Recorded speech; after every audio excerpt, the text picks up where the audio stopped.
Si Dave ay isang tahimik at simpleng lalaki na madalas bumisita sa puntod ng kanyang mga mahal sa buhay tuwing gabi.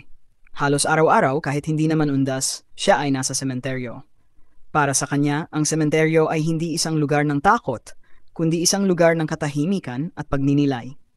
Isang gabi, habang nakaupo siya sa tabi ng nitso ng kanyang lolo, nakita niya ang isang batang babae sa di kalayuan, nakaupo at nakamasid sa kanya. Noong una, binaliwala lang niya ito. Iniisip na baka kasamang dumalaw ng iba o anak ng isa sa mga tagapagbantay ng sementeryo. Pero habang tumatagal, naroon pa rin ang batang babae. Mag-isang nakaupo, tahimik at tila may inaabangan. Hindi na rin siya nakatiis at nilapitan ng bata. "Hello," sabi niya, nakangiti at may malumanay na tono. Tahimik lang ang batang babae, tinitigan siya sandali bago tumango at ngumiti ng bahagya. Wala siyang sinagot. Pagkalipas ng ilang araw, muling napansin ni Dave ang batang babae sa parehong lugar at oras. Muli siyang lumapit at muling bumati. "Hello, nandito ka na naman." This time, sumagot na ang bata.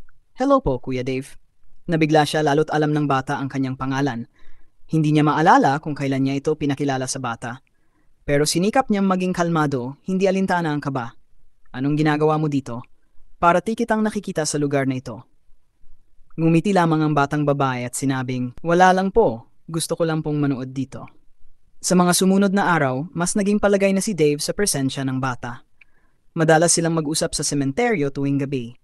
Pinag-uusapan nila ang tungkol sa simpleng bagay, mga kwentong pambata, mga alaala ng bata sa kanyang pamilya. Ngunit habang tumatagal, may mga bagay na napansin si Dave sa kanya. Parang may alam ang bata tungkol sa kanya, mga bagay na hindi niya sinasabi sa kahit sino.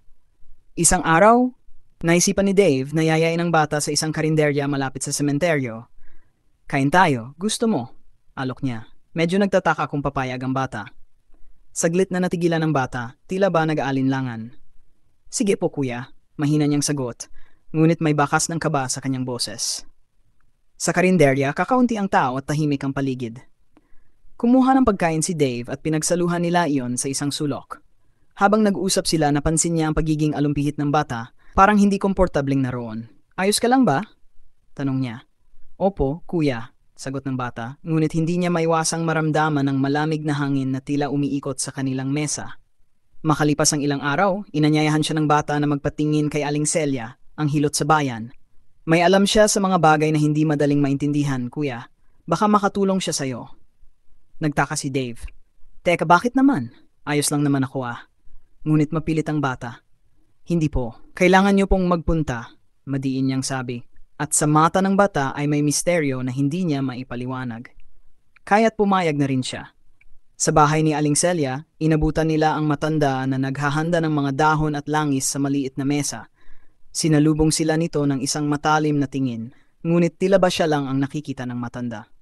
"Dave, kanina ka pa hinihintay ng puso mo dito," sabi ni Aling Celia. Ang tinig ay mabagal at malamig. "Marami kang hindi nakikita."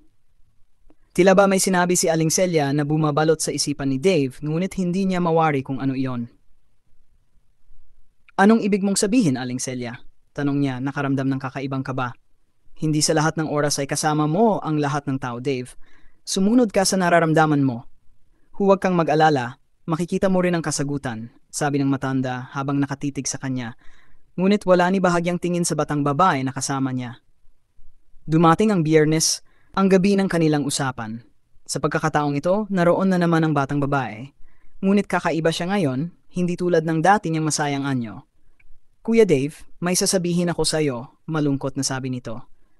"Ano yon?" tanong ni Dave, nararamdaman ng malamig na hangin na bumalot sa paligid nila. "Kuya, patay ka na." Tumigil ang kanyang puso sa narinig. "Isa kang kaluluwa na hindi makamove on sa kabilang buhay. Ako lang ang nakakakita sa iyo dahil may third eye ako."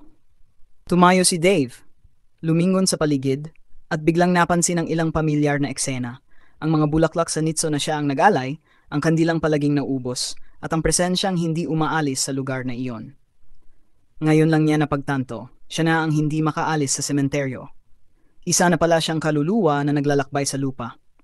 Unti-unti siyang napalunok, ngunit naramdaman niya rin ang kapayapaan na matagal nang hinahanap ng kanyang kaluluwa. "Ikaw? Nakita mo ako. Kaya ka bumalik dito," bulong niya sa batang babae. "Opo, kuya.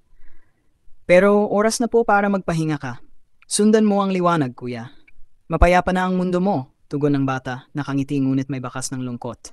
At sa huling pagkakataon, naramdaman ni Dave ang malamig ngunit maaliwalas na hangin ng sementeryo habang unti-unti siyang nilulunod ng liwanag, dala ang isang misteryosong kapayapaan.